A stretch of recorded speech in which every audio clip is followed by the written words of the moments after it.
Hello दोस्तों। Red flags of cervical cancer यानी कि लेडीज में जो सर्वाइकल कैंसर होता है जिसको कि हिंदी में गर्भाशय ग्रीवा का कैंसर कहते हैं, उस कैंसर के चिंताजनक लक्षण कौन से होते हैं जिनके होते ही हमें तुरंत मेडिकल सलाह ले लेनी चाहिए। ऐसे कौन से रिस्क फैक्टर्स हो सकते हैं जो कि लेडीज में सर्वाइकल कैंसर होने का जो चांस है उसको वो बढ़ा देते हैं। मेरा नाम डॉक्टर अविरल वत्स है। मैं एनएचएस स्कॉटलैंड में डॉक्टर हूं और ट्रेनिंग से एक साइंटिस्ट भी हूं।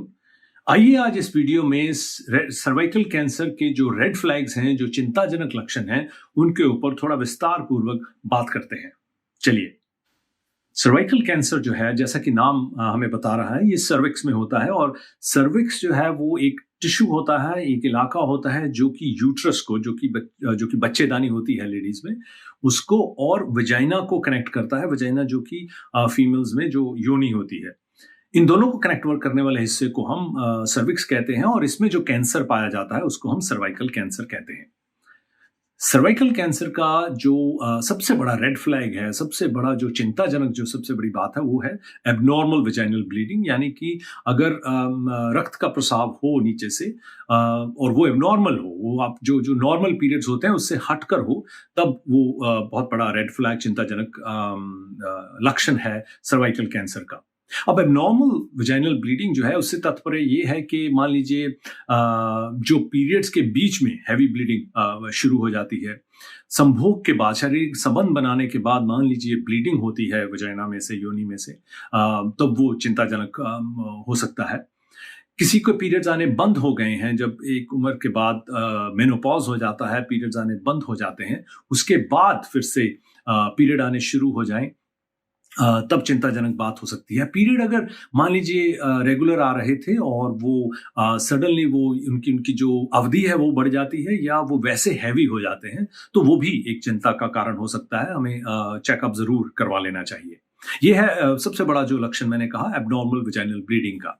दूसरा आता है कि वजाइना में से अगर कोई बदबूदार डिस्चार्ज आना शुरू हो जाए, वो और भी कारणों से हो सकता है, इन्फेक्शन के कारण भी हो सकता है, जो कि अक्सर पाए जाते हैं। लेकिन इन्फेक्शंस के इलाज होने के बावजूद अगर वो जो जो बदबूदार जो डिस्चार्ज है वो आना बंद ना हो, तब वो कैंसर का एक लक्षण हो सकता है। क्योंकि ऐसा हो सकता है कि कैंसर के जो सेल हैं वो बढ़ रहे हैं और वो, क्योंकि कैंसर के सेल अंदर मर सकते हैं और उनमें इन्फेक्शन हो सकता है, जो कि ठीक होना काफी मुश्किल हो जाता है एंटीबायोटिक्स के अलावा। तो जो जिसको हम कहते हैं कि बदबूदार वजाइनल डिस्चार्ज जो है, उसके कारण भी हमें एकदम चिंता करनी चाहिए। हमें डॉक्टर के पास तुरंत अपना जो चेकअप है वो करवा लेना चाहिए। शारीरिक संबंध बनाने के बाद, संभोग करने के बाद अगर दर्द हो, तब भी जो सर्वाइकल कैंसर होने का जो रिस्क है वो बढ़ जाता है। और इसके साथ साथ अगर जो पेल्विक रीजन होता है, जो कि हम नीचे का पेट का जो हिस्सा होता है,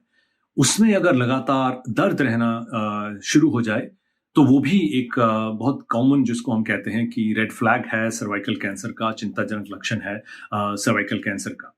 ये थे 4 जो बहुत कॉमन, जिनको कि जो कि काफी लेडीज में जो पाए जाते हैं, जिनको सर्वाइकल कैंसर हुआ होता है। ये रेड फ्लैग्स काफी कॉमनली उनमें पाए जाते हैं। ये आमतौर पर पाए जाने वाले रेड फ्लैग्स के साथ साथ कुछ ऐसे लक्षण होते हैं जिनको पकड़ना थोड़ा चैलेंजिंग होता है, थोड़ा मुश्किल होता है, क्योंकि वो और बीमारियों के साथ भी पाए जा सकते हैं। लेकिन हमें उन पे भी हमें दिमाग में रखने चाहिए और अगर वो लगातार रह रहे हैं तो हमें ज़रूर मेडिकल हेल्प लेनी चाहिए। वो जैसे जो सिम्टम्स हैं उनमें सबसे ज़रूरी है कि अगर वजाइना में, योनि में एक खुजलाहट की और एक जलन की जो सेंसेशन है वो लगातार रहने लग जाए, तो चिंताजनक बात हो सकती है। पेट के जो नीचे वाला हिस्सा होता है और जो पीछे की पीठ होती है, नीचे वाली हिस्सा जो पीठ का होता है, उसमें लगातार दर्द रहने लग जाए। ये मस्कुलर भी हो सकता है, मांसपेशियों के कारण भी पीठ में दर्द रहता है, जो कि बहुत कॉमन है। लेकिन अगर हम उसका इलाज करें और वो फिर भी एक नया पीठ का दर्द रहने लग जाए, तो वो हमें चेकअप जरूर करवा लेना चाहिए। अगर आपको थकावट रहने लग जाए, जिसका कि आपको कारण समझ में नहीं आता, और वो नई थकावट है और वो लगातार रह रही है, आप खा भी ठीक रहे हैं, एक्सरसाइज भी शायद कर रहे हैं, लेकिन वो अनएक्सप्लेन्ड टायर्डनेस जिसको हम कहते हैं वो रहने लग जाए, तो वो सर्वाइकल कैंसर का वो भी एक इंडिकेशन हो सकती है। तो उस पे ज़रूर हमें क्विकली जो है जल्दी से जल्दी उस पे हमें एक्ट कर लेना चाहिए। अगर पेट में एक फूलेपन का जो एहसास है जिसको कि इंग्लिश में हम ब्लोटिंग कहते हैं, अगर फूला-फूला पेट लगने लग जाए और वो फिर थोड़ा लंबे समय तक रहे, 1-2 दिन रह सकता है अगर पाचन में अगर कुछ दिक्कत आए, लेकिन अगर वो लंबे समय तक, हफ्तों तक रहे तो वो भी एक कारण हो सकता है जिससे कि हमें सर्वाइकल कैंसर को रूल आउट करवा लेना चाहिए। लास्टली आखिर में जो आपको जल्दी से या कई बार यूरिन पास करने की जो इच्छा है वो होने लग जाए। अब ये जो सिम्पटम है ये यूरिनरी इन्फेक्शन का भी यही सिम्पटम हो सकता है कि जब आपको यूरिन का इन्फेक्शन हो जाए तब आप बार-बार यूरिन करने जाएँ और आपको बहुत जल्दी जाना पड़े। लेकिन ये जो है अगर इन्फेक्शन का ट्रीटमेंट होने के बाद भी 1 बार 2 बार आपने इन्फेक्शन का ट्रीटमेंट ले लिया और उसके बाद भी ये सिम्पटम जो है वो रह रहा है, तब आपको सर्वाइकल कैंसर को भी रूल आउट करवा लेना चाहिए और डॉक्टर की सलाह जो है वो अवश्य ले लेनी चाहिए। इन लक्षणों के साथ-साथ कुछ ऐसे लक्षण हैं जो बदकिस्मती से अनफॉर्च्यूनेटली तब उभरते हैं जब जो कैंसर है वो काफ़ी बढ़ गया होता है, वो थोड़ा एडवांस स्टेज पे चला जाता है। लेकिन फिर भी हमें इन पर भी नज़र रखनी चाहिए। अगर ऐसा होता है तो हमें जल्द से जल्द, तब और भी ज़रूरी हो जाता है कि जल्द से जल्द हम मेडिकल हेल्प ले लें। इनमें सबसे ज़रूरी आता है कि अगर मान लीजिए दोनों टाँगों में सोजिश रहने लग जाए, और वो जो बाकी इलाज हैं सोजिश होने रहने के, वो हम ठीक करवा रहे हैं, इलाज करवा रहे हैं, लेकिन वो ठीक नहीं हो रहे, तो हमें सर्वाइकल कैंसर को ज़रूर रूल आउट करवा लेना चाहिए। अगर यूरिन पास करने में या टॉयलेट पास करने में कुछ दिक्कत रहने लग जाए, जैसा मैंने पहले कहा कि थोड़ी बहुत दिक्कत रह सकती है, लेकिन वो लगातार रह रही है, आपको पेशाब करने में दिक्कत जो है वो बढ़ती जा रही है, इन्फेक्शन वगैरह का ट्रीटमेंट ले चुके हैं या कॉन्स्टिपेशन का ट्रीटमेंट आप ले चुकी हैं और फिर भी जो स्टूल पास करने में दिक्कत रह रही है, ये एडवांस्ड सर्वाइकल कैंसर का एक लक्षण हो सकता है। यूरिन में लगातार खून आने लग जाए या वो ठीक ही नहीं हो रहा हो, आपने इन्फेक्शन का भी ट्रीटमेंट ले लिया और जो खून है वो रहने लग जाए, तो वो भी एक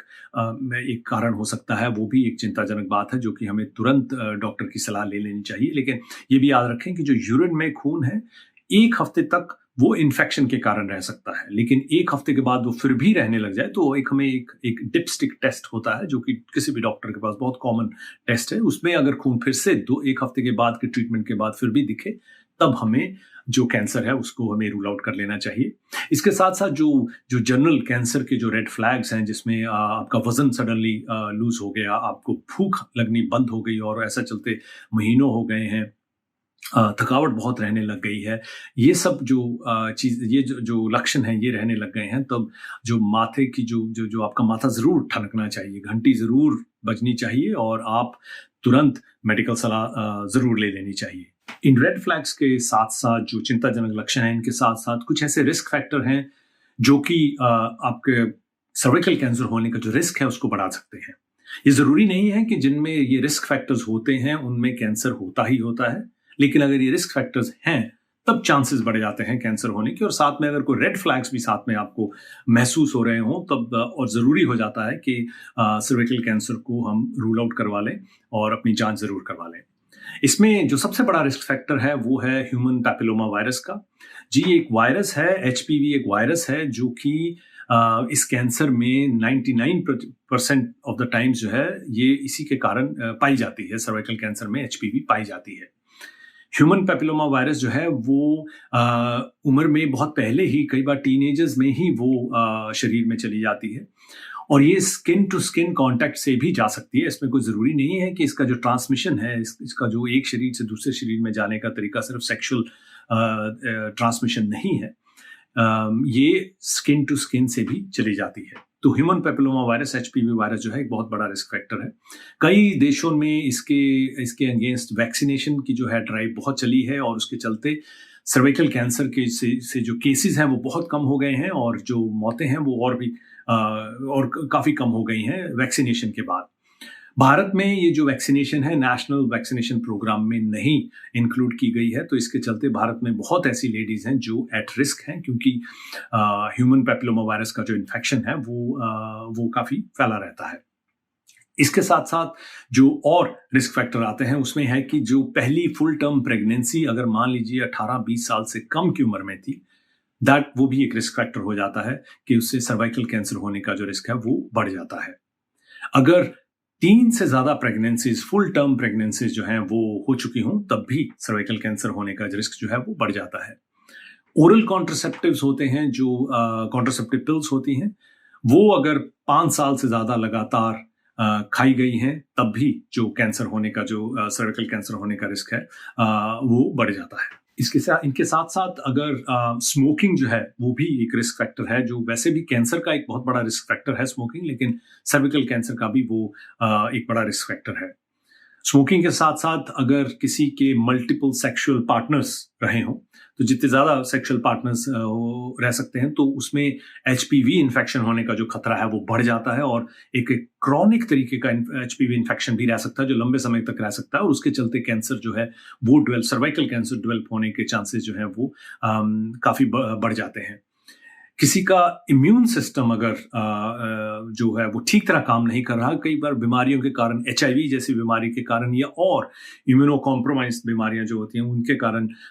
अगर इम्यून सिस्टम काफ़ी नीचे हो, आम इम्यूनिटी अगर जैसे हम आम भाषा में कहते हैं इम्यूनिटी लो है, तो उसका शायद इतना असर नहीं होगा, लेकिन जो इम्यून कॉम्प्रोमाइज्ड लेडीज होती हैं उनमें सर्वाइकल कैंसर होने का चांस जो है वो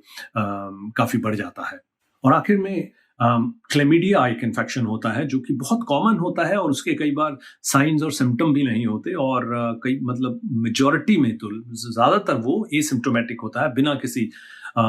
लक्षण के होता है और कोई तकलीफ भी शायद नहीं देता। लेकिन वो जो क्लेमिडिया का इन्फेक्शन अगर लंबे समय तक रहता है तो वो भी चांस जो है, रिस्क जो है वो बढ़ा देता है सर्वाइकल कैंसर होने का। ये थे मोटे-मोटे रिस्क फैक्टर्स जो मैंने आपके साथ शेयर किए, लेकिन अगर आपके दिमाग में कुछ और इनके चलते प्रश्न और उभरते हों या आपको कुछ और डाउट हो तो आप कमेंट सेक्शन में मुझे ज़रूर डिटेल में पूछ सकते हैं। इसके साथ-साथ एक अच्छी चीज़ या हम कहें कि एक कम चिंताजनक बात सर्वाइकल कैंसर की ये है कि ये बढ़ता थोड़ा धीरे से है, इतनी बहुत तेज़ी से नहीं बढ़ता और जो इसको डिटेक्ट हम बहुत जल्दी कर सकते हैं। इसका मतलब ये है कि जैसे एचपीवी जो वायरस की मैंने बात की, अगर वो इन्फेक्शन जब है वो एक 8-10 साल लग जाते हैं, वो सेल्स को, कोशिकाओं को बदलता है और फिर वो कोशिकाएं इतनी तेजी से बढ़ने लगती हैं, फिर उनमें बदलाव आता है। उस बदलाव को भी हम टेस्ट कर सकते हैं, एचपीवी को भी हम टेस्ट कर सकते हैं। वो बदलाव जो होता है प्री कैंसरस, उसको भी हम टेस्ट कर सकते हैं। उसके बाद वो बढ़ने लगता है, उसके बाद वो फैलने लगता है, जिसको भी और 8-10 साल लग सकते हैं। तो इस पूरे समय में, इस पूरे अंतराल में अगर हम समय रहते टेस्ट करवाते रहें, वो टेस्ट हैं कई देशों में तो ये एक नेशनल स्क्रीनिंग प्रोग्राम होते हैं कैंसर्स के, उसके तहत आता है, जिसमें कि हर 3 साल बाद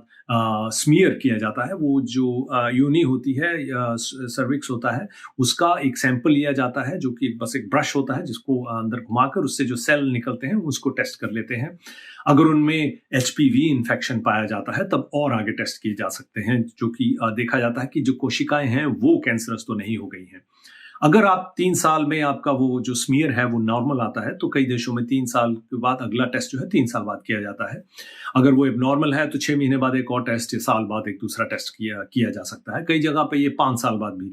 जो अवधि है वो 5 साल बाद की जा सकती है। तो 3 से 5 साल के अंतराल में अगर हम 1 या 2 टेस्ट करवा लेते हैं, तब सर्वाइकल कैंसर को पकड़ने के चांसेस बहुत बढ़ जाते हैं। अगर जैसा मैंने कहा कि अगर ये समय रहते हम इसको पकड़ लेते हैं, तब इसका जो इलाज है वो जानें भी बचाता है, पैसा भी बचाता है और जो एक एक एक जीवन का जो स्तर है, उसको भी खराब होने से ठीक रखता है। जो तो इसमें काफ़ी अलग-अलग लेवल के जो फ़ायदे हैं वो रहते हैं।